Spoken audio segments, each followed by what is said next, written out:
The weather is slowly starting to cool down, and it feels like fall is finally on its way. Welcome back to this week's installment of Sports Corner. I'm Cole Young, and I will get right to it. NFL Week 4 is in the books, and yet again, what a wild weekend it was. We saw some major players go down with injuries, unfortunately, this week, and their teams will sorely miss them. Dolphins quarterback Tua Tagovailoa suffered a scary head injury last Thursday, and he will miss this week's game against the Jets.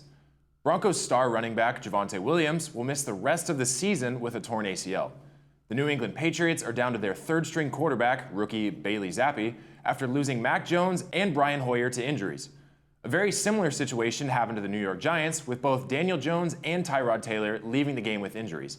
Outside of all these injuries, we had a heavyweight showdown between the Bills and Ravens, two of the best offenses in the league. After being up 20-3, the Ravens could not hold off Josh Allen and the high-powered Bills and would lose that game 23-20.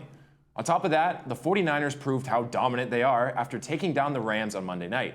And the Eagles still remain undefeated and are now the undisputed #1 team in the league. Week 5 kicked off last night between the Colts and the Broncos, and the Colts were able to earn a victory on the road, bringing their record to 2-2-1. Time to make my picks for this weekend. After only losing one game in Week 4, I finally earned a winning record, and I am now sitting at 7-5. Here are my winners for this week.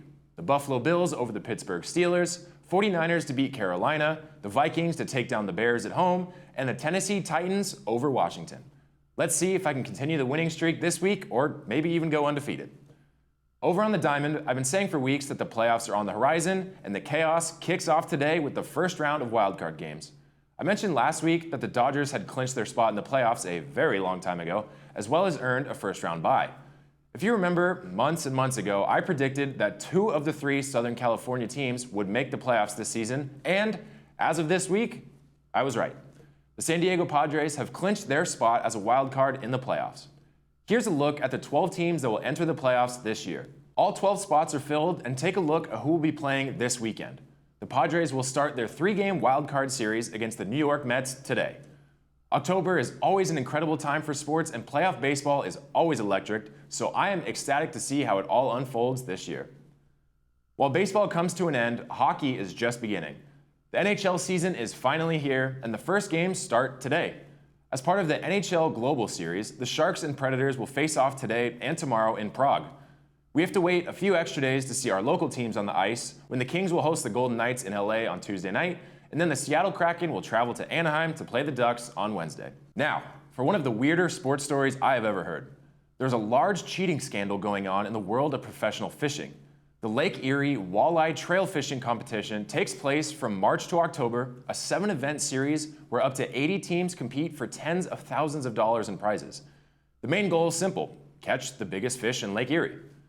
Chase Kaminsky and Jake Runyon, the 2-man team that has won event after event in the fishing world, only needed their 5-fish catch to weigh more than 16.89 total pounds at Lake Erie to claim Team of the Year honors and $30,000 in various prizes.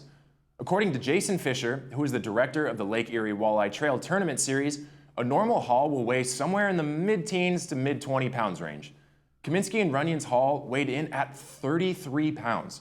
Which naturally raised the eyebrows of everyone at the event.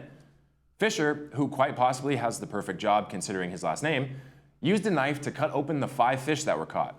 Inside the fish were lead sinkers and fillets of other fish. This confirmed what a lot of other competitors had suspected. Kaminsky and Runyon were stuffing their fish and were outright cheating. They were quickly escorted off the scene before the event turned violent, but are now facing federal charges for fraud and attempted felony theft, since they're technically stealing prize money from other competitors as well as the organization. While this is a strange and honestly hilarious string of events, a lot of prize money from these events is usually donated to charities and local communities, so it is a sad day for the sport. From football to the start of the NHL season to the newly exciting sport of fishing, there are plenty of sports to enjoy this weekend. I'm Cole Young, enjoy your weekend, and I will see you right back here next time on Sports Corner.